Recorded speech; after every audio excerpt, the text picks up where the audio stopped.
ไทยทหารอวตารนำไปยงยุทธวิชัยวิชิตก็ชูเกียรติสยามประเทศไทยที่เจริญมั่นคงมาได้จนถึงทุกวันนี้มิได้เกิดขึ้นจากความหวาดกลัวอย่างคลาดเขลาแต่บรรพบุรุษไทยของเราทุกยุคทุกสมัย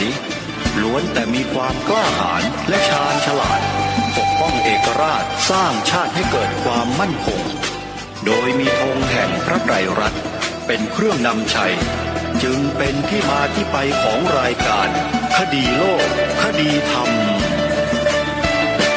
กล้าคิดก็ต้องกล้าทำอย่ากลัวถ้าทำความดีเร่งศึกษาปัญหาให้ทันท่วงทีเมืองไทยจะพัฒนากว่านี้รายการดีๆคดีโลกคดีธรรมรายการดีๆคดีโลกคดีธรรม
วันขึ้น8 ค่ำเดือน5วันนี้ตรงกับวันเสาร์ที่9 เมษายนพระพุทธศักราช2565รายการคดีโลกคดีธรรมมาพบกับท่านผู้ฟังเป็นปกติทุกวันจันทร์ถึงวันศุกร์และวันเสาร์อาทิตย์ทางสถานีวิทยุแห่งนี้ท่านผู้ฟังสามารถดาวน์โหลดแอปพลิเคชันเพื่อติดตามรับฟังรายการนี้ได้เป็นประจำทุกวันแอปพลิเคชันชื่อว่าวิทยุพุทธศาสนาทั่วไทยเมื่อท่านดาวน์โหลดได้แล้วท่านจะได้รับฟังธรรมะสาระที่เป็นประโยชน์มากมายจากสถานีวิทยุพระพุทธศาสนาแห่งชาติในหลายๆจังหวัดที่มารวมอยู่ในแอปพลิเคชันนี้ถึง38สถานีซึ่งถือว่าเป็นแอปพลิเคชันที่มีสถานีวิทยุพระพุทธศาสนา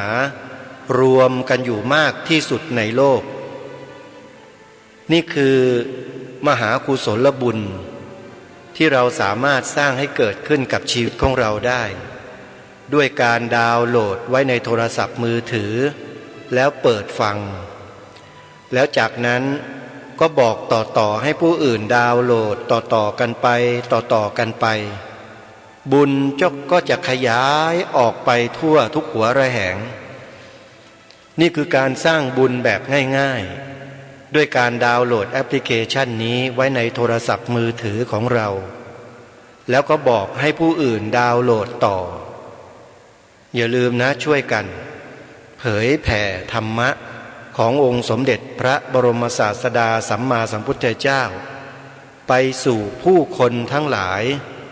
ด้วยวิธีการดาวน์โหลดแอปพลิเคชันนี้ไว้ฟังทางโทรศัพท์ มือถือ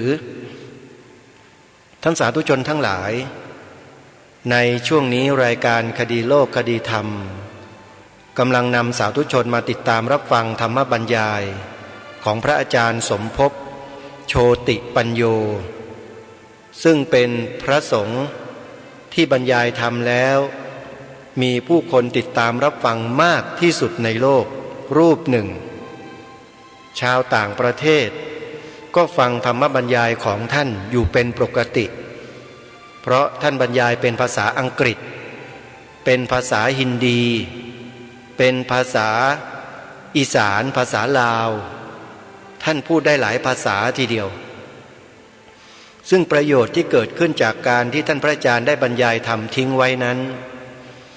เรานี่แหละรุ่นของพวกเรานี่แหละที่มีชีวิตอยู่นี้เป็นผู้ที่โชคดีมากที่จะได้สารงานต่อให้กับพระบวรพุทธศาสนาด้วยการนำธรรมบรรยายของท่านพระอาจารย์สมภพรูปนี้ไปเผยแพร่ให้ผู้อื่นได้สดับรับฟังด้วยกันเมื่อวานนี้ได้เปิดธรรมบรรยายเรื่องบูรณาการแห่งชีวิตและสังคมยุคโลกาภิวัตน์ในช่วงที่หนึ่งให้สาธุชนได้ฟังกันไปแล้วหนึ่งช่วงวันนี้ฟังกันต่อเนื่องท่านพระอาจารย์ได้พูดถึงอัลเบิร์ตไอน์สไตน์ที่กำลังเป็นที่นิยมเป็นที่ยอมรับของนักวิทยาศาสตร์หัวก้าวหน้าของโลกที่อัลเบิร์ตไอน์สไตน์ได้พูดไว้เกี่ยวกับพระพุทธศาสนานั้นทำให้นักวิทยาศาสตร์รุ่นหลังๆเนี่ยให้ความสนใจพระพุทธศาสนามากยิ่งขึ้นและไปมาปรากฏว่านักวิทยาศาสตร์สายฟิสิกส์ทั้งหลายทั้งปวงเนี่ยเริ่มมองเห็นอะไรในพระพุทธศาสนามากขึ้นหลังจากที่เขาได้ทำการพิสูจน์ค้นคว้าทางด้านฟิสิกส์อย่างละเอียดลึกซึ้งลงไปยิ่งเขาศึกษาค้นคว้าทางวิทยาศาสตร์สมัยใหม่ให้ลึกซึ้งลงไปเพียงใดก็ตามยิ่งลึกยิ่งทำให้เขานั้นเกิดความยอมรับในคำสอนของพระพุทธเจ้ามากยิ่งขึ้นอย่างอัศจรรย์นี่คือความจริงเป็นความจริงท่านผู้ฟังฮะหลายคนที่ยังไม่เคยศึกษาวิชาพระพุทธศาสนาขั้นสูงเรียกว่าขั้นปรมัตถสัจจะท่านจะเข้าใจในข้อนี้ยากท่านอาจจะมองว่าเป็นไปไม่ได้หรอกนักวิทยาศาสตร์สมัยใหม่ทันสมัยจะตายจะมาย่ำต๊อกอยู่กับพระพุทธศาสนาได้ยังไงแต่หารู้ไม่ว่านักวิทยาศาสตร์เองกลับยอมรับว่าตัวเองนั่นแหละนักวิทยาศาสตร์เองนั่นแหละ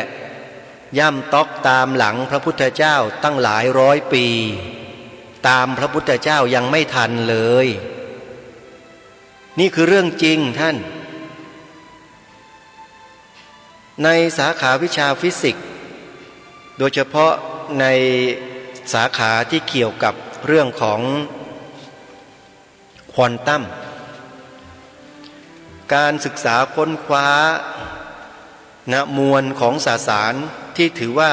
เล็กที่สุดในขณะนี้คือในระดับของควอนตัมทำให้นักวิทยาศาสตร์เกิดความทึ่งในคำสอนของพระพุทธเจ้าในหลายแง่หลายมุมโดยเฉพาะในเรื่องของปรมัตถสัจจะในเรื่องของฌานสมาบัติในเรื่องของมิติที่เกิดขึ้นหลังทำสมาธิได้ถึงระดับฌานสี่นักวิทยาศาสตร์ฟิสิกส์เขาสนใจเรื่องนี้มากเพราะเขาค้นพบตัวมวลสารในระดับควอนตัมซึ่งมันมีสภาพที่มหัศจรรย์มากมันหายตัวได้และมันเป็นตัวของตัวมันเองมันไม่ได้ขึ้นกับใครและมันสามารถที่จะแยกตัวของมันเองออกไปทำภาระหน้าที่ของมันอีกส่วนหนึ่งได้ในขณะเดียวกันในส่วนนี้ก็ทำอยู่ในขณะเดียวกันด้วยมันเป็นความมหัศจรรย์ที่นักวิทยาศาสตร์ยุคนี้เขาได้ค้นพบและเห็นเข้าแล้วเมื่อมาศึกษาในคำสอนของพระพุทธเจ้า ในเรื่องของฌานสมาบัติในเรื่องของอิทธิปาฏิหาริย์ต่างๆเขาทึ่งเขาบอกว่าเขายังไปไม่ถึงเลยแต่มันเกือบแล้วแหละนักวิทยาศาสตร์ฟิสิกส์ระดับควอนตัมเขากล้ายืนยันขนาดนั้นแล้วอย่างเนี้ยจะไม่ให้พวกเราชาวพุทธเกิดความภาคภูมิใจในการนับถือศาสนาขององค์สมเด็จพระสัมมาสัมพุทธเจ้าได้อย่างไรเพราะแม้แต่นักวิทยาศาสตร์เองยังยอมสิโรราบให้กับพระพุทธเจ้าอันนี้ไม่ได้พูดอวยตัวเองเป็นความจริงโยมเดี๋ยวเรามาฟังท่านพระอาจารย์สมภพโชติปัญโยพูดถึงวิทยาศาสตร์สมัยใหม่ดูว่าเขามองศาสนาพุทธไว้อย่างไรไปติดตามรับฟังพร้อมๆกันได้นะบัดนี้พวกฝรั่งก็เห็นว่าพุทธศาสนาเนี่ยวิเศษเพราะมันทนต่อการพิสูจน์ของวิทยาศาสตร์และเป็นศาสนาที่บังคับคนอื่นไม่ได้ไม่บังคับใครไม่เหมือนศาสนาเขาโดยเฉพาะอัลเบิร์ตไอน์สไตน์ต้นตำรับนักวิทยาศาสตร์ผู้โด่งดังเจ้าของทฤษฎีสัมพัทธภาพคล้ายๆกับจะบอกเป็นในไว้ว่าในอนาคตนะจะต้องเป็นศาสนานี้แกบอกว่า the religions of the future will be a cosmic religion and it should transcend a personal god and avoid dogma theology ศาสนาในอนาคตจะต้องเป็นศาสนาสากลศาสนาเดียวเป็น cosmic religion และศาสนานั้นจะต้องก้าวล่วงคำสั่งสอนแบบสำเร็จรูปให้เชื่อเลยคือด็อกมาและศาสนานั้นจะต้องปราศจากคำสอนชนิดที่มีพระเจ้าที่มีตัวตนเขาบอกว่า transcends a personal god ก้าวล่วงพระเจ้าที่มีตัวตนศาสนานั้นจะต้องทนรับมือต่อความต้องการทางวิทยาศาสตร์ถ้าหวังจะพิสูจน์ได้และถ้าจะมีศาสนาใดที่จะสามารถทนรับมือต่อความต้องการเพื่อพิสูจน์ทางวิทยาศาสตร์ได้ศาสนานั้นควรจะเป็นพุทธศาสนา There is any religion that could cope with modern scientific need it would be Buddhism It would be Buddhism ควรจะเป็นพุทธศาสนาเขาอันนั้นมาถึงปัจจุบันนี้เจิดจ้าขึ้นมาเป็นความจริงเดี๋ยวนี้สำนักงานหรือวัดหรือที่ประกอบพิธีกรรมประกอบการเผยแพร่ทางพุทธศาสนาเนี่ย400กว่าแห่งเมื่อฝรั่งเขาจนปัญญาเข้าเนี่ยเขาพัฒนาประเทศชาติเขาไปถึงทางตันเนี่ยเขาจะต้องย้อนคืนมาสู่แนวคิดทิศทางของเขาสำคัญมากเรื่องแนวคิดทิศทางเนี่ยเขาจะต้องคิดไปจังไรหนอเมื่อเขาคิดไปไม่ไหวเนี่ยเขาจะมองมาหาเราอย่างนายอาร์เธอร์เกสเลอร์เป็นนักสังคมวิทยานักการศึกษาเขียนหนังสือเล่มใหญ่ๆเบ้อเลยคล้ายๆกับจะดูถูกเราด้วยแต่ในความดูถูกนี้คล้ายๆกับจะเชิดชูเขาเขียนหนังสือเล่มหนึ่งว่า The Lotus and the Robot หนังสือที่ว่าด้วยหุ่นยนต์และดอกบัวไอ้ดอกบัวนี่หมายถึงพุทธศาสนาหมายถึงคนเอเชียหุ่นยนต์คือวิทยาศาสตร์ของเขาบอกว่าเมื่อวิทยาศาสตร์เมื่อความเจริญทางวัตถุถึงทางตัน Sustainable Development การพัฒนามาถึงทางตันปั๊บเขาไม่มีทางไปเนี่ยเขาจะมองมาทางเอเชียแล้วจะเห็นของดีๆที่นี่ของดีๆคือแนวคิดทิศทางสติปัญญาโดยเฉพาะทางพุทธศาสนาเขาจะเอาไปใช้แก้ปัญหาได้แต่ของเขาดีๆนั้นคนทางบ้านเราทางเอเชียโดยเฉพาะคนไทยไม่สามารถเอาสิ่งที่ดีของเขามาได้แต่ลอกเลียนแล้วก็ตามหลังเขาเท่านั้นเขาก็เลยให้บทสรุปว่า as pupils we were not bad but hopeless as teacher เมื่อฉันเป็นศิษย์ฉันไม่เลวพูดง่ายว่าเจ้าดีๆเนี่ยใดเนี่ยคอยเป็นลูกน้องลูกศิษย์เจ้าเนี่ยคอยบ่เลวคอยจะเฮ็ดได้คือเจ้า but hopeless as teacher แต่ผิดหวัง hopeless แปลว่าผิดหวังเมื่อจะเป็นครูไอ้ของดีของเขานั่นเขาบอกว่าเขาผิดหวังสอนในเฮาดีคือเขาบ่ได้เหมือนกับตบบ้องหูเราให้ตื่นสุดท้ายเขาก็พูดอย่างเยอะเย้ยว่า modernization without development เพียงแต่ทันสมัยแต่ไร้การพัฒนาเสื้อผ้าอาภรณ์รถราม้าช้างบ้านเรือนชานบ้านช่องไปเอาแบบฝรั่งมาเฮ็ดคือเขาว่าทันสมัยนี่ท่วมหัวแต่เฮ็ดเอาเองบ่ได้แบบของเจ้าของ แต่ก่อนถามกันว่าซื้อเท่าไหร่เดี๋ยวนี้ต้องถามใหม่ว่าดาวหลายปันไดเหรอ ดาวหลายปันไดไปสัตว์ไม่แต่แนวสิดาวเอาไปเอามาแนวท่าปากท่าคิ้วท่านี่ก็ดาวเนี่ยจ่ายเป็นเดือนที่หมายไปบอดประจอคือมาพี่ระบาดเนี่ยอะไรย้อนขึ้นกันมาใหม่ว่าเดี๋ยวนี้พ่อเรากำลังจะพูดถึงแนวคิดและทิศทางเดี๋ยวนี้ปัญหาใหญ่ที่สุดคือปัญหาสิ่งแวดล้อมไอ้ปัญหาสิ่งแวดล้อมนี่เป็นปัญหาที่จะทำลายทั้งโลกฝรั่งเขาถือว่าเป็นปัญหาอันดับหนึ่งเมียไม่ดีหนีจากเมียเขาบอกลูกไม่ดีหนีจากลูกผัวไม่ดีหนีจากผัวแต่โลกไม่ดีหนีไปไหนสิ่งแวดล้อมไม่ดีหนีไปไหนตายด้วยกันจำเป็นจะต้องกลับมาเป็นเทศบาลโลกเดี๋ยวนี้ปัญหาใหญ่โลกหัวฟ้ารั่วโอโซนโฮลคือเราส่งสารพิษขึ้นไปพวกควันท่อไอเสียอะไรต่ออะไรพวกสารพลูโตเนียมที่เอามาสกัดเป็นนิวเคลียร์สิ่งเหล่านี้มันจะละลายขึ้นไปเป็นควันขึ้นไปจับเข้ากับเมฆเป็นกรดไนตริกเป็นกรดกัมมันถันตกลงมาส่วนที่ตกลงมานี่ทำให้ทะเลสาบตายในอเมริกาในแคนาดานี่น้องใหญ่ๆอย่างน้องหานกุมภาวาอย่างน้องหานเมืองสกลนี่เขาเรียกว่าเลกที่เขาเรียกว่าทะเลสาบเนี่ยตายไปมากกว่า400แห่งไอ้ที่มันตายนี่คือบ่มีปลาอยู่ใดบ่มีกุ้งบ่มีหอยบ่มีซิวอยู่ใดมีแต่น้ำเสื่อเพราะฝนที่ตกลงมาเป็นน้ำกลายเป็นเอซิดเรนฝนพิษเกิดจากพิษที่เราส่งขึ้นไปต้นไม้ตายเป็นแถบไม่ได้ถางถูกฝนอันนั้นรากเน่าผูกตายไปเลยเขากลัวมากเขาบอกว่าทะเลสาบตายทะเลทรายขยายเพิ่มทะเลสาบหดเข้าทะเลทรายขยายออกปัญหาอันนี้รุนแรงมากความร้อนของโลกแรงมากเพราะพวกแสงอุลตราไวโอเลตที่มาจากโอโซนรั่วฟ้ารั่วที่มันกั้นกันระหว่างออกซิเจนกับที่มันไม่มีออกซิเจนมันก็จะจับกันหนาแน่นที่เขาเรียกว่าสุญญากาศหรือว่าอีแวคคิวอัมอะไรนะทีนี้ไอ้ควันนี้ขึ้นไปมันก็จะไปกัดบางเข้าก็เป็นรูแล้วแสงนี่ก็เข้ามาคนจะเป็นโรคมากขึ้นโรคมะเร็งเขาบอกว่าอันนี้เป็นปัญหามากการพัฒนามาถึงทางตันเขาก็เรียกร้องการพัฒนาใหม่ถ้าใครไม่พูดคำนี้เขาบอกว่า unsustainable development การพัฒนาที่ไปแล้วมันอุดมันตันมันไปไม่รอดมันต้องพูดกันใหม่ว่า sustainable development คือพัฒนาที่ไปรอดที่ไม่ติดตันทีนี้พัฒนาอย่างไรเนี่ยมันตันพัฒนาวัตถุเขาก็หันมามันต้องพัฒนาจิตพัฒนาธรรมะเนี่ยยิ่งเจริญยิ่งไม่ตันยิ่งพาทางตันเคยได้ยินไหมพระคุณเจ้าภาษาบาลีคำหนึ่งถ้าไม่ได้ยินก็เริ่มได้ยินเสียพระพุทธเจ้าพูดคำหนึ่งว่าวุฒิปริหาริงวีตวัตโตขหณมุญจนังสมติกันโตก้าวล่วงทั้งความเจริญและความเสื่อมพาทางตันหลุดออกไปเลย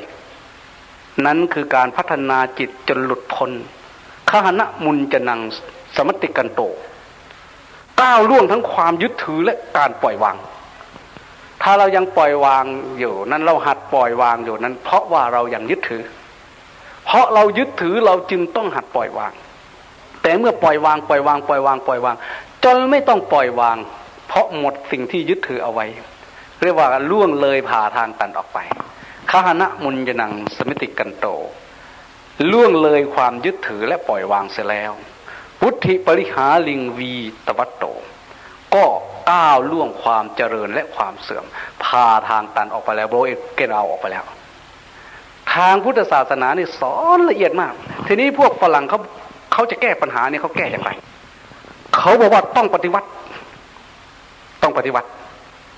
แนวความคิดเนี่ยมันคิดมาผิดเริ่มเขาก็ศึกษามาตั้งแต่สังคมเกษตรกรรมมาถึงสังคมอุตสาหกรรมมาถึงสังคมโพสต์อินดัสทรีก้าวล่วงอุตสาหกรรมมาถึงยุคข่าวสารข้อมูล Information Age มันถึงข่าวทางตัดแล้วทีนี้ทำยังไงเขาบอกว่าแนวคิดของฝรั่งเนี่ยผิดมาเป็นพันปีเพราะแนวคิดนั้นมันไม่มีพื้นฐานให้จิตมารับผิดชอบต่อธรรมชาติสภาพแวดล้อมเดี๋ยวนี้นายคริปส์พอนติง นักอนุรักษ์ผู้ยิ่งใหญ่คนหนึ่งเขียนหนังสือเรื่อง The Green History of the World แล้วก็นี่คนรองประธานาธิบดีคลินตันเนี่ยชื่ออันกอร์นี่อีกคนหนึ่งตัวยงเลยนักอนุรักษ์นิยมคนนี้เขียนหนังสือเรื่อง The Balance of Earth เขาบอกว่าบัดนี้มันถึงข่าวที่เราจะต้อง revolution คือปฏิวัติแนวความคิดปฏิวัติเพื่อสิ่งแวดล้อมมิฉะนั้นโลกนี้จะไปไม่รอดแนวความคิดจะปฏิวัติอย่างไรเขาก็ศึกษาเขาบอกว่าความคิดของฝรั่งเนี่ยผิดมาเป็นพันๆปีไม่ว่าจะเป็นเดคาร์ลัสเซนเฮเกนฮอบอริสโตเติลอนักรักโครัสเพโตลึกลงไปผิดแม้กระทั่งคัมภีร์ไบเบิลเขากล้าเลยนายพอนติงนายคริสพอนติงนี่แกบอกว่าคัมภีร์ไบเบิลหมวดเจเนซิสหมวดสร้างโลกเนี่ยเขียนมาก็บอกให้เราทำลายโลกแล้วเขียนมาบอกว่าสัตว์ก็ดีต้นไม้ก็ดีสรรพสิ่งทั้งหลายในโลกในแหล่งล่าพระเจ้าสร้างมาให้มนุษย์เป็นเจ้านายของมันมนุษย์ไม่จำเป็นจะต้องรับผิดชอบต่อมันด้วยจริยธรรมใดๆคำสั่งสอนที่เป็นพื้นฐานให้เกิดแนวความคิดของเขาเนี่ยสอนให้พวกฝรั่งแยกตนเองจากธรรมชาตินี้แสดงว่าผิดเขาบอกเสร็จแล้วเขาว่าไงรู้ไหมมีศาสนาเดียวที่สอนให้เรารู้ว่าเราคือธรรมชาติแยกตัวจากธรรมชาติไปไม่ได้เราเองนี่แหละคือตัวธรรมชาตินั้นคือพุทธศาสนายะถาปัจจยังปาวัตตมานังธาตุมัตตเมเวตังยะทิทังสิ่งเหล่านี้นี่เป็นสักว่าธาตุตามธรรมชาติเท่านั้นกำลังเป็นไปตามเหตุตามปัจจัยอยู่นิดเฮ้าสวดสิ่งที่บริโภคและถูกบริโภคผู้บริโภคสิ่งที่นุ่งห่มและผู้ที่นุ่งห่มมันนิสตโตไม่ใช่สัตวะอันยั่งยืนนิชีโวไม่ใช่ชีวิตชีวาแท้จริงสุญโยว่างเปล่าจากความหมายแห่งความมีตัวต้นธาตุมัตตโกเป็นสักว่าธาตุตามธรรมชาติเท่านั้นเพราะเหตุนั้นเดี๋ยวนี้เขาปฏิวัติแนวความคิดว่าต้องไปเอาแนวความคิดที่ชัดเจนที่จะต้องอยู่ด้วยกันระหว่างสังคมชีวิตธรรมชาติเกื้อกูลกันถ้าธรรมชาติชีวิตสังคมสมดุลกันเป็น balance of earth เมื่อนั้นพุทธธรรมะสังฆะพุทธะนั้นคือการประจักษ์แจ้งสติปัญญามนุษย์ที่มีศักยภาพสูงประจักษ์แจ้งสู่ตัวธรรมชาติธรรมชาตินั้นคือธรรมะเข้าถึงธรรมชาติกฎเกณฑ์ของธรรมชาติสังฆะนั้นคือสังคมมนุษย์ผู้ประจักษ์แจ้งธรรมชาติแล้วอยู่ร่วมกันกับธรรมชาติอย่างไม่เบียดเบียนก็จะเกิด balance of earth แท้เฮาเมื่อทีบบระบาดเนี่ยพากันทางปลาอยู่ต่อตอนนี้จูดอยู่ว่าสันบาททีนี้ก็คืนมาหาเราแนวคิดและทิศทางเพื่อบูรณาการชีวิตและสังคมไทยในยุคโลกาภิวัตน์จะต้องคืนมาสู่แนวคิดที่ชัดเจนและทิศทางที่ชัดเจนของพุทธศาสนาทีนี้มันก็ติดตันก่อนที่จะคืนมาก็ขอพูดถึงสถานภาพของแหล่งเกิดแนวความคิดและทิศทางคือศาสนาเดี๋ยวนี้พุทธศาสนาเรากำลังเดินทางมาถึงทางตันถ้าเราไม่สามารถพากันพาทางตันออกไปวันหนึ่งพุทธศาสนานี้จะอัสดงลงในพื้นแผ่นดินไทยนี้พุทธศาสนามีอะไรพุทธศาสนานี้มีส่วนประกอบอยู่4อัน1ศาสนวัตถุวัดวาอาราม2ศาสนบุคคลพระสงฆ์องค์เจ้าอุบาสกอุบาสิกา3ศาสนพิธีกรรมทางศาสนา4ศาสนธรรมคำสั่งสอนทางศาสนา4อันนี้รวมกันเป็นองค์ประกอบของศาสนาเดี๋ยวนี้เรากำลังเดินทางมาถึงทางตันติดตันทางวัตถุติดตันทางบุคคลศาสนบุคคลจะตันได้นี่พระต่อไปนี่สิอึดเขาเนี่ยศาสนวัตถุสร้างวัดวาอารามมาใหญ่โตและวัดจะร้างเพราะเราไม่มีแนวคิดทิศทางที่ชัดเจนแล้วกำลังลอยไปตามกระแสโลกาภิวัตน์ถ้าจะให้ดีมันต้องย้อนตีกลับเป็นธรรมาภิวัตน์ให้ธรรมนี้แพร่กระจายขยายถึงกันอย่างบูรณาการอย่างสมบูรณ์เดี๋ยวนี้ธรรมะเขาสอน4ข้อเอามาสอนกัน2ข้ออย่างถ้าพูดถึงทานพระพุทธเจ้าไม่เคยจบลงเพียงแค่นั้นต้องศีลหลังจากนั้นต้องสวรรค์ต้องโทษของสวรรค์หลังจากนั้นต้องข่มใจออกจากโทษอันนั้นที่ว่าทานศีลสักขะถาพรรณนาคุณค่าของทานของศีล แล้วก็อาทีนวกถาพรรณนาถึงโทษสิ่งที่ได้มานั้นมันมีโทษอยู่แล้วก็พูดถึงเนคขมะข่มใจออกจากสิ่งเหล่านี้แล้วก็จบบูรณาการด้วยอริยสัจความจริงถ้าเฮาเนี่ยบ่ได้บอกถึงจักเถื่อเอาอันเดียวสั่งแต่ท่านหันเจ้าท่านสีท่านหายได้เป็นเทวดาบนสันฟ้าย้อนย้อนผลหยวกกันมันดีว่าแหละสันฟ้าย้อนย้อนล่มมาบนย่วยไปเลยพอคือว่าเอาสั้นเดียวนี่โลดมันไม่เกิดบูรณาการมันยั่วให้แต่กันท่านขอบัตรเนี่ยวาดบ้างไงสีห่างบัตรเนี่ยครูมีเงินมีทองขอบัตรเนี่ยก็ไม่ได้สอนตัวไปศีลกับจกแค่ศีลสมาธิปัญญาบริจากภาคกันเหตุบัตรคณะสงฆ์เจ้าอาวาสเจ้าคณะตำบลเจ้าคณะอำเภอเจ้าคณะจังหวัดวาเลยไปก็หันญาณพันให้ถ้าพระหนุ่มเนนน้อยบวชอย่าเผาศิกเด้ออดเอาเข้าบัญชีสอบปริยัติธรรมเสร็จซะก่อนสอบแรกจังศิกเป็นอย่างที่บอกว่าสอบแล้วปฏิบัติธรรมอีกจัก10 มื้อลาเอ้ยเธอได้เขาปลูกลูกแนวจังศิกบ่ขอให้สามเณรขอให้พระนั้นอดทนฝืนทนเรียนซะก่อนแล้วสอบปริยัติธรรมแล้วศิกรอดท่านมีวัตถุประสงค์อะไร อยากได้ผลงานว่าวัดฉันมีนักเรียนฉันได้จัดการเรียนได้ดีมีคนสอบในบัญชีสนามหลวงเยอะจะได้ขอเป็นพ่อครูจะได้ขอเงินมาช่วยเมื่อเท่านั้นหนึ่งอาตมาลองประกาศดูปีนี้ผู้ได้สอบแล้วอย่าเผาซิกเด้ออดเอาจากซิกมือเป็นญาพอโสเป็นเนนโสเป็นครูบาโสตายจะพาปฏิบัติธรรมจัก10 มื้อจังซิกหลังเธอได้เขาปลูกลูกแนวตายไปศาสนาได้ไปนำเฮียนซื่อๆบ่หันได้เฮ็ดขันอดบ่ได้ก็เอาจัก10 มื้อจังสีหรือถ้าอดทนได้ศาสนาจังสีข่อยสิพาสิกเป็นหัวหน้าตาก็ว่าคนมาปฏิบัติธรรมสามเณรพระสงฆ์80 รูปนี่ว่าเล่น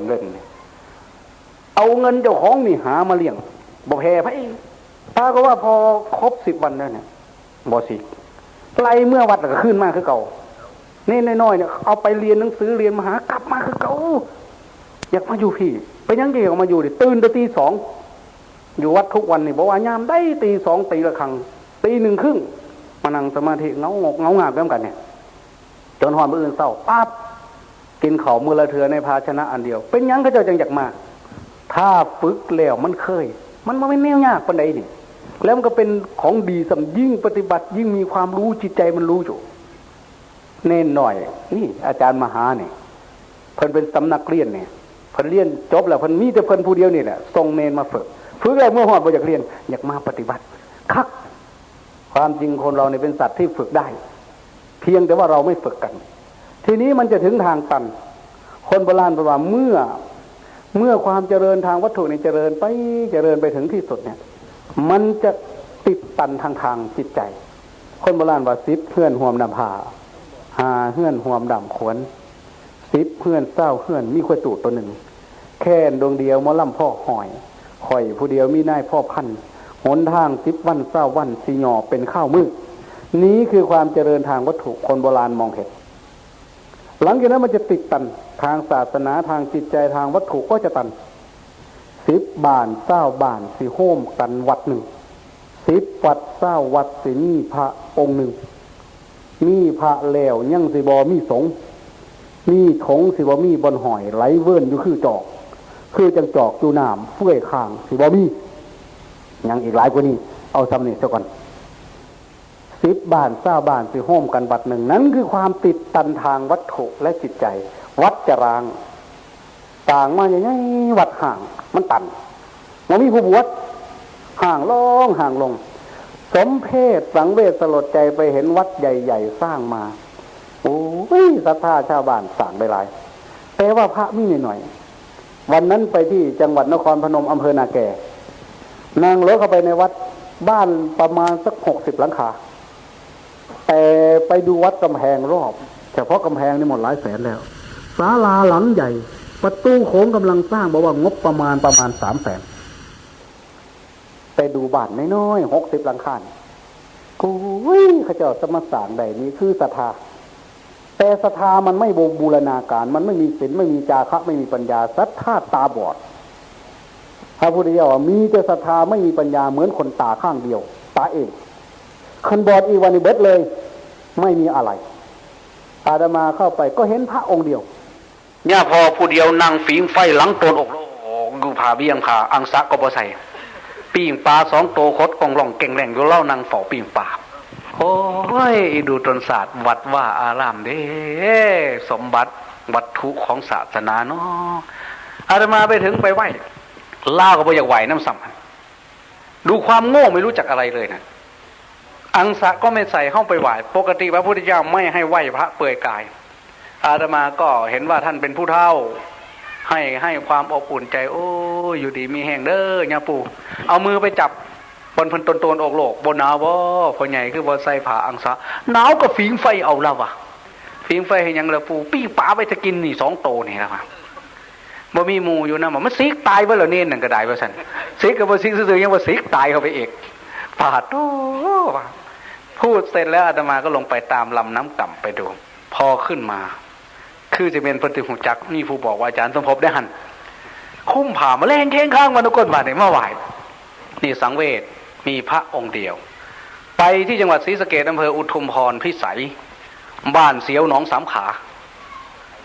นั่งรถจะไปเทศอีกบ้านหนึ่งว่าอย่างวันเนี้ยความจริงวันนี้มาตั้งนานเลยนะขันมาห่อนี่ขี้ข้านว่าวน้ำคนว่าวให้มันว่าวแต่เรื่องเทศเรื่องศีลเรื่องธรรมเทศแล้วนี้โดยจะมาผูกพันกันมาทำก็เลยเป็นนอนอยู่นู่นดงไร่กลางริมฝั่งน้ำนอนมีแห้งจังหน่อยมันเมื่อยไปห่อนี่เทศโลดกับจังหวะมาวันนั้นไปเทศที่บ้านเมาก็เห็นว่าถ้าไปนิชาบ้างก็จะรุมจะตุ้มมันได้บอกกันบ่ได้เศร้ามีแห้งหนีไปอีกเลยไปอีกไปขอนอนอยู่บ้านหนึ่งมื้ออื่นเศร้าแจ้งแล้วจะสิมาเทศไปเด็กวัดบ้ากไงเนี่ยพอ2 องค์เฝ้าโทรทัศน์อยู่คนละจออยู่ได้น้ำโทรทัศน์บาดนี่คือจะเป็นมักคนละรายการก็เลยอยู่จอเดียวกันบ่ได้ว่าโอ้ยดูตาศาสตร์ดิก็ไปขอนอนเลือกเอาโรเดอร์แล้วว่าเขาจะเป็นสวยอย่างนอนบ่ได้เลือกเอาว่าสันมอนก็มีศาสตร์ก็มีเลือกเอาเองว่าสันโอ้ยเรียกว่าปฏิสันฐานวัดนี่ไม่มีเลยเราก็ไปกวาดไปขอนอนแจ้งมาเนี่ยมื้อเช้าเพิ่นเอาปิ่นโตมีแกงมะเขือกับพวกข้าวเจ้าค่อนข้างสิทุกข์ยากกว่าเฮาก็เลยได้ฉันเสร็จเรียบร้อยบ้าไปกว่าหน้ามันสวยแล้วครับก็เลยมาบอกหลวงปู่ครับตั้งใจจะไปกราบแต่ปรากฏว่าท่านนั่งหันหลังให้หันหน้าเข้าจอโทรทัศน์คนละจอกอกยาเฮากับบองกล่อมเนี่ยผูกทวนอยู่ว่าสมเพศเวทนาศาสนาเฮาเป็นจังซี่แล้วมันสิถึงทางตันแล้วเนาะผิดกันเด้กับศาสนาอื่นเขาก็ไปไหว้หลวงปู่ครับผมขอคืนเสนาสนะศาสตร์ที่นอนหมอนหมุนหัวที่ผมได้นอนขอทรงคืนเด้อตามพระวินัยอาคันตุกะวัดไปพักที่ไหนเมื่อจะกลับต้องไปแจ้งเจ้าถิ่นเจ้าที่บอกคืนเสนาสนะรับผิดชอบด้วยกันเขาบ่ได้ให้เจ้าของผู้เดียวเฮาก็เป็นเจ้าของคือกันผมอยากอาบน้ำจักหน่อยก่อนสิไปมีบนอาบใส่น้อไปเบิ่งทั้งใต้ตารางเด้อต้องไปมีแต่แม่งงแง่งมันเป็นก้อนขี้เท่าเขียวองนุ่งอยู่กับมีก็เลยได้ตักมาขันหนึ่งพอได้ลูบหน้าพอให้สดชื่นบ้านนี้คุ้มหาเรียบร้อยก็ลากกลับห้วยว่าฉันอยู่บ้านใดเหรอเฮ้ยลืมถามว่าฉันมานอนน้ำกันบ่คืนยังบ่ทันได้ถามมาอยู่บ้านใด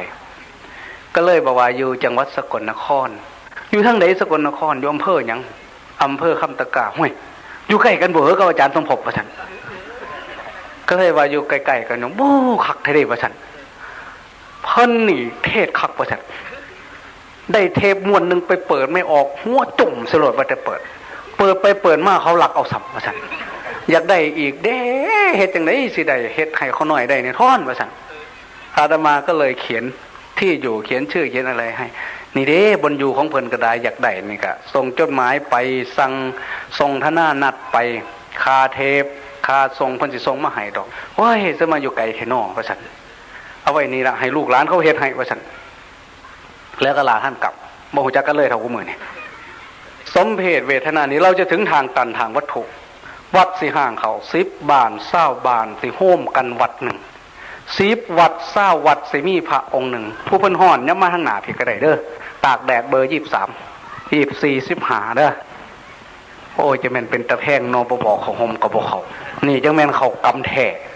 เรียกว่าสมบูรณ์ปริวาสแนวเนี่ย ทีนี้10 วัด20 วัดจะมีพระองค์หนึ่งหมายความว่าคนบวชมันน้อยลงเดี๋ยวนี้การศึกษาภาคบังคับ9 ปีนั้นจะมีผลกระทบต่อพระพุทธศาสนาเราอาจจะไม่รู้ว่าผู้ใดเป็นผู้วางแผนการศึกษาเราอาจจะถูกครอบงำในระบบการศึกษาเลยก็อาจจะเป็นได้อาตมาคิดเอาเองการศึกษาออกมา9 ปีเนี่ยขยายภาคบังคับเนี่ยเด็กออกโรงเรียนต้อง15 ปีสิบ่มีคนบวชเน้นเฮาสิบ่ได้เห็นเน้นหน่อยได้บัดพุทธศาสนาถูกตอนเน้นถูกคุมกำเนิดเพราะ15 ปีนี่มันเป็นผัวเป็นเมียกันได้แล้วมันสิบ่อยากบวชแต่ก่อนเราหวังถ้ามีเนน100 เนนเนี่ยน่าจะเหลือไว้สัก1 คนที่จะบวชไปเรื่อยๆจนถึงวันตายการบวชตั้งแต่เป็นเนนไปจนถึงแก่เฒ่าจนถึงตายนั้นถ้าปลูกพืชก็เปรียบเสมือนปลูกเมล็ดมีโอกาสหยั่งรากแก้วลงลึกมีโอกาสเจริญเติบโตยาวนานลำต้นแข็งแกร่งกิ่งก้านสาขาถ้าบวชมาตั้งแต่เนนเจริญเติบโตจนแก่จนเฒ่าจนตายมีโอกาสศึกษาซึมซาบอาบรสมีโอกาสทำงานให้พระศาสนา100เราหวังคนหนึ่งแต่ศาสนาคริสต์เนี่ย10เขาเอา8เดี๋ยวนี้ผู้ที่จะเป็นบาทหลวงเขาเนี่ยต้องเรียนจบมัธยมต้นแล้วไปต่อวิทยาลัยแสงธรรม6 ปี3 ปีแรกเรียนคัมภีร์ไบเบิลเยเนซิสโชฮันมัทธิยมาระโคลูกาฟิลิปปอย2 ปีหลังเรียนพระไตรปิฎกอริยสัจ 4มรรคมีองค์8ปฏิจจสมุปปนธรรมไตรสิกขาเรียนละเอียดเจาะลึกอีกปีสุดท้ายฝึกสมาธิหายใจเข้าว่าเจหายใจออกว่าสูจะว่าเรียนแบบก็ไม่ได้ให้เขาว่าพูดโธเขาจะว่าเยสู้กันบัดจบ6 ปีแล้วให้เป็นนาคอีก3 ปีเขาเรียกว่า pre-ordination เตรียมที่จะบวช3 ปีถ้าจะบวชได้ไม่ศึกจึงบวชเขาจะดูพฤติกรรมคันบ่เป็นตะบวชบ่ให้บวชเขาจึง10นี่เขาเอา8ให้เฮา100ได้ผู้หนึ่งก็ยังดีซ้ำบ่น้ำบ่ได้ซ้ำบาดนี่ถือตอนถือคุ้มกำเนิดไว้ละบาดนี่เน้นสิบ่มีก็สิหวังได้เนี่ยพอบาดย่าพ่อก็บ่มีอีกบาดสมัยก่อนผู้เฒ่า50-60 ปีเบิดเหือเบิดแห้งสนองตอบกิเลสตัณหาบาดหันหน้าเข้าวัดบวชแสวงหาสวรรค์สมบัติแสวงหากามอันเป็นทิพย์บนสวรรค์หลังจากตายแล้วเป็นประเพณีชาวพุทธเป็นประเพณีของกษัตริย์ชาวพุทธอยู่ในจักรวรรดิสูตรพระเจ้าแผ่นดินเมื่อผมงอกแล้วมอบพระราชบัลลังก์ราชอำนาจให้แก่ลูกบัดนี้ความแก่ล่วงการมานานปีเดี๋ยวมันจะมอบเวรหน้าที่ให้แก่ความตายกามของมนุษย์พ่อได้แล้วมีแล้วบัดนี้พ่อจะแสวงหากามทิพย์บนสวรรค์พ่อจะออกบวชเป็นราชบรรพชิตไทยเฮาคือกันไทยบ้านเฒ่าแล้วมอบมุ่นมั่งสังกัญญาให้ลูกให้เต้าบวชแสวงหาสวรรค์สมบัติอันกามอันเป็นทิพย์บนสวรรค์หลังเถื่อตายไปเถื่อศาสนามีเฮาจึงมีญาพอแต่ก่อนมีเนนมีญาพอคันเห็นญาพอเห็นเนนเดี๋ยวนี้เนนกับไปคนละทางถูกคุมกำเนิดไปญาพอกับบ่มีบาดเนี่ยบ่อยากเอากามทิพย์อยากเอาแต่กามดิบบาดเพราะว่ามันบ่อึดจักหน่อยเพราะว่าหมอลำสิ่งเพราะว่าบาดหมู่ผู้เฒ่าเหลือแต่ผู้โอบัดนี้อ๋อแล้วเนาะบ่ได้ไปก่อนเด็กน้อยรอดทางกระไดไปเบิ่งหมอลำสิ่งเต้นสักกะโยงโค้งบางหมอลำเขาเมื่อมันแห้งยังแต่สิบ่แก้ผ้าลำเท่านั้นผู้เฒ่าก็ไปเบิ่งสับล่าเต้นน้ำเด็กน้อยบ่ได้ก็ยืนโยกอยู่คือคุ้ยเสาแดดนี่บาดเนี่ยเพิ่นม่วนเห็นเขาลำว่าเปิดผ้ากังแจงสว่างในตาจังว่าหัวแซมง่าจังแต่งงาอันกันหนออายเพิ่นปี๊บสักกระเดิดตายใส่ปานมาบักกรรมเพิ่นว่าเขาลำเกี่ยวเพิ่นหัวแซมง่าก็เลยบ่มีผู้อยากบวชบาดเนี่ยเฮาก็ได้คันว่าบวชก็ยากคันมีโทรทัศน์เบิ่งไข่แน่แล้วไปบวชอยู่วัดบ้านเฝ้าโทรทัศน์ได้เนี่ยอยู่เนี่ยกินจับใส่สูงพลาสติกผลพ่ายเวิร์นเขาไปหาร้านหน่อยอยู่บ้านผลบาด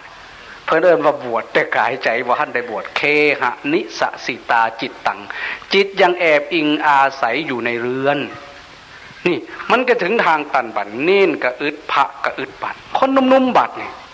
มาบวชกะอึดบัดเนี่ยมาบวชชั่วข้าวถ้าพ่อครูบาอาจารย์ดีๆกะสิใครแน่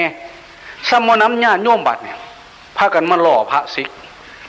หล่อแนวไหนแอวคือแอวกบเนี่ยเห็นบ่ย่ามฝนตกฟ้าไม่ฝนไม่กบมันห้องกลางคืนกลางเว้นมันเศร้าโอ้แล้วก็มันสลาดเอากระบังไปเป่าเวกย่างไปย่างมาไอ้เจ้ากบเข้าใจว่ามูเดียวกันเอฟขึ้นมาอยู่หูนี่ไปขุดเอา อันนี้คือกันนี่พระมาบวชแล้วเอาหมอลำสิงมาลำใส่วัดหมอลำมูมาลำใส่วัดหมอลำคู่มือเนี่ยลำไป2 ชั่วโมงผมยังบ่ทันได้เป็นหมอลำอยู่จักเป็นหมอหยังแก่ทิมเบิดเหลือเหียนเข่าบานในเต้นสักโยงโคงปังเปิดถ่ายเปิดหน้าเปิดหลังใส่เงี้ยคู่บ่เป็นหยาดมาแต่ฝ่าทั้งสวรรค์บ่เป็นน้ำฝนบาดเนี่ยเอาคนมาบวชบาดเนี่ยบ่เป็นพระอิฐพระปูนกับกางโกบังเรียบังหลายมันบังหลายมาโอ้ยพระบามือยางฟ้าอยู่ขวา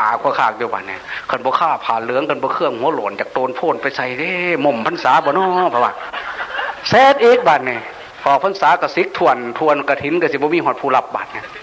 10 เพื่อน10 บ้าน20 บ้านกระโฮมกันวัดหนึ่ง10 วัด20 วัดมีพระองค์หนึ่งนอนประการจักสิสามบ่น้ำบาทนี่เบิดห้ายบาทนี่เอาแต่ของห่างมาบวชได้บาทนี่คนห่างๆพูนบักดมกาวบักกินเหล่านับบ่พ่อ10ยิบมัดยิบเม่นอยู่กลางถนนพูนเอาไปบวชวัดใดหนอว่าสันบาทเอาไปฝากอาจารย์สมภพบ่เหอว่าสันหลังเทือ3 องค์อยู่ในวัดร่วมกันยังบ่พ่อบาทอยู่องค์ละสลึงเขาแล้วมันจะอยู่ได้บ่บาทในศาสนาเฮานั้นมันเป็นบ้านนี่ดอกบ้านอื่นพุ่นเด้อว่ามันไปเอาไปเอามาได้จ้างบ้านได้จ้างวัดได้จ้างพระพรรษานี่สิเอาเท่าใดมาตกลงกันเถอะว่าซั่นนี่10 วัด20 วัดสิมีพระองค์หนึ่งมีพระแล้วยังสิบ่มีสงฆ์พระกับสงฆ์มันเป็นแนวเดียวกันได้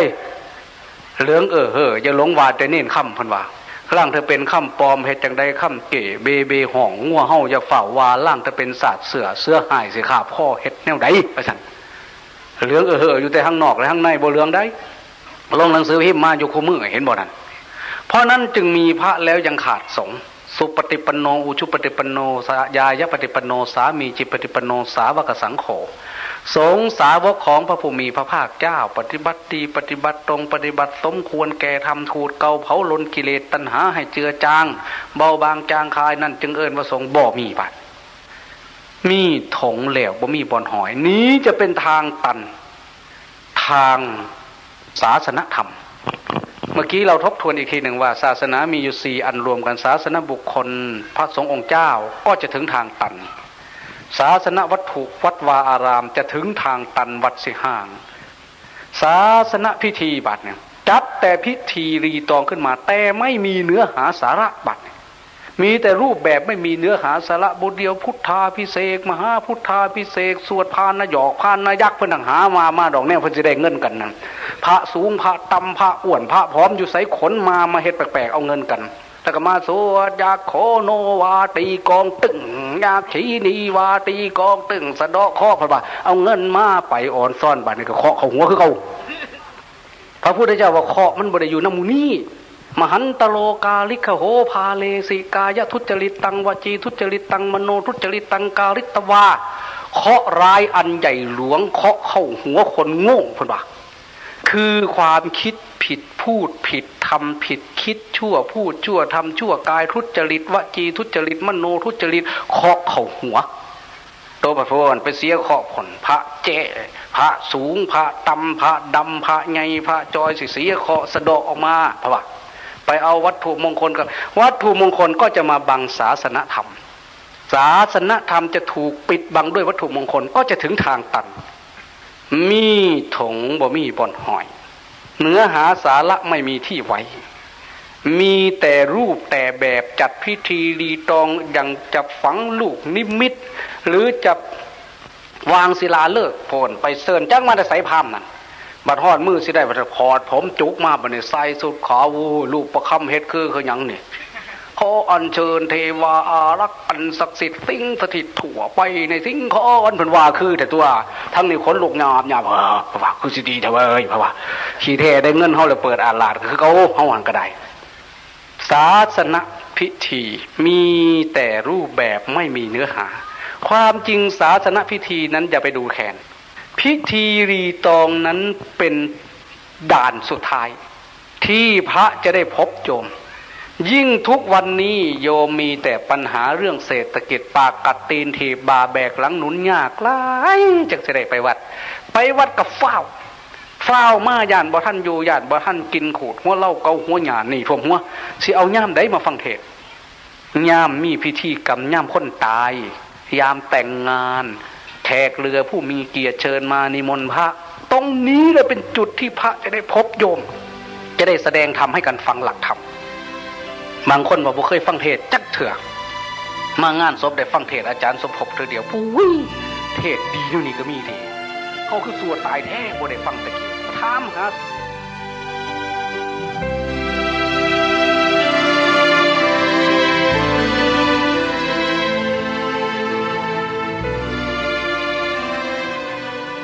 ท่านสาธุชนผู้ฟังทุกท่าน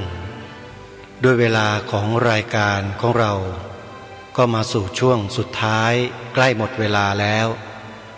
จึงตัดสัญญาณเสียงธรรมบรรยายมาที่ผู้ดำเนินรายการเพื่อสรุปช่วงท้ายให้กับท่านผู้ฟังได้สดับรับฟังกันเล็กน้อยดังนี้เนื้อหาสาระที่นำมาเปิดให้ท่านผู้ฟังได้สดับรับฟังกันไปเมื่อสักครู่นี้เป็นธรรมบรรยายโดยพระอาจารย์สมภพโชติปัญโยแห่ง